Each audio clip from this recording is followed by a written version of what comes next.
Rain tickled softly down the glass window of her small apartment as her 5 years old son Minjay curled up beside you on the couch, clutching his favorite plush tiger.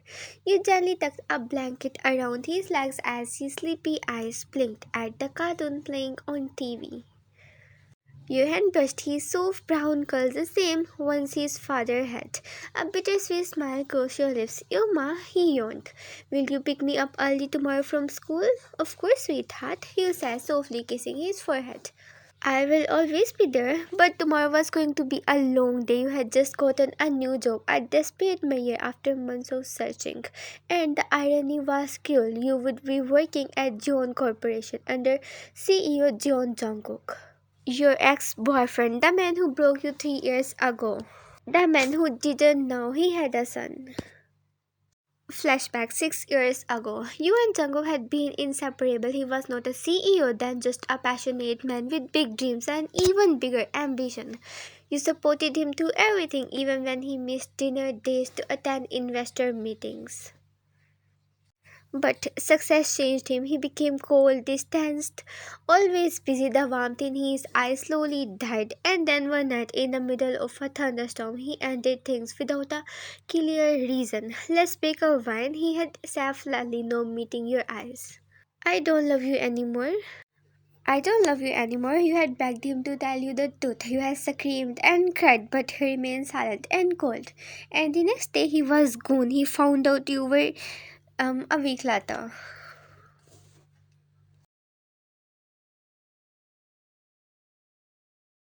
You tried calling him, but his number was seized. You went to his apartment. He had moved out. His secretary wouldn't let you near him. So you raised your son alone, promising yourself you would never let Jungkook back into your life. Present day. You took a deep breath as you stood in front of the massive glass building of Zion Corporation wearing a simple white blouse and navy skirt. You walked into the lobby with a confident face, though your heart was racing. The receptionist handed you a visitor badge. 11th floor CEO's assistant will meet you there. You nodded and stepped into the elevator, each floor taking closer to your past. When you arrived, a ascetic looking woman in her 40s handed you a clipboard. Miss Fan, you will be reporting to me and occasionally to the CEO directly. She said curly, he doesn't tolerate mistakes, so be precise. Understood, you said, and then the doors behind you opened and in walked John Jungkook. Tall, impeccably dressed in black suit, sharp jawline, cold eyes, the same face that haunted your dreams. His gaze flickered toward you and stopped. For a long second he stared, and then he walked past you without a word. You exhaled slowly. This was going to be harder than you thought.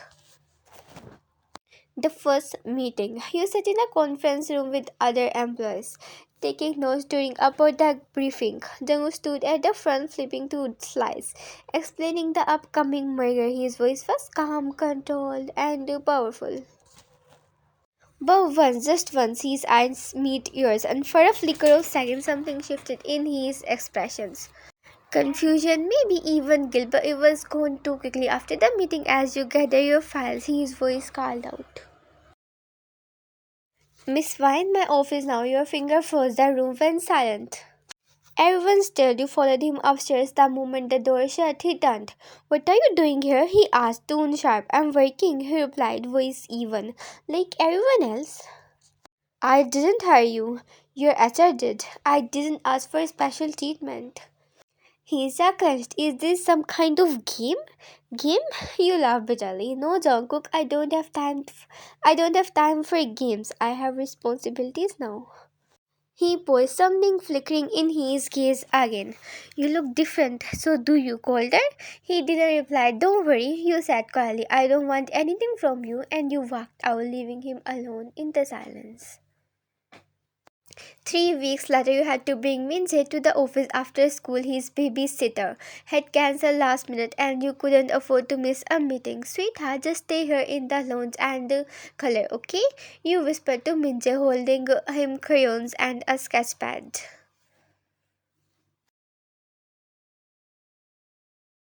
He nodded obediently. Okay, Uma.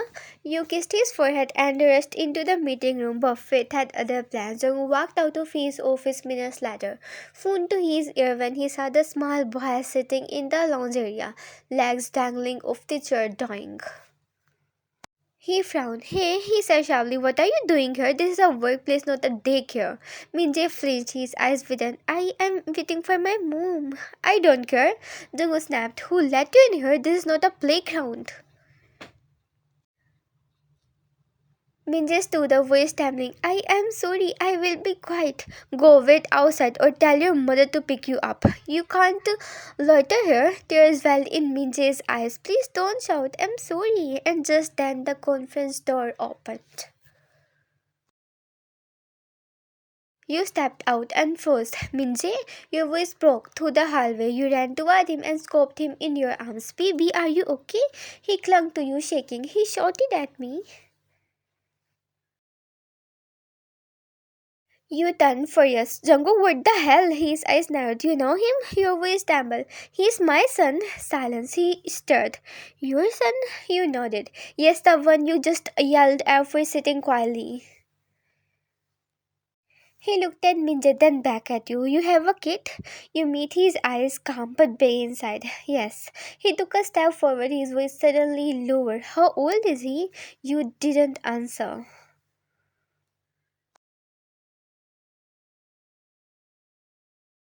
Wine, he whispered. How old is he? You said her 5. His face went pale. 5? You nodded slowly. That's exactly.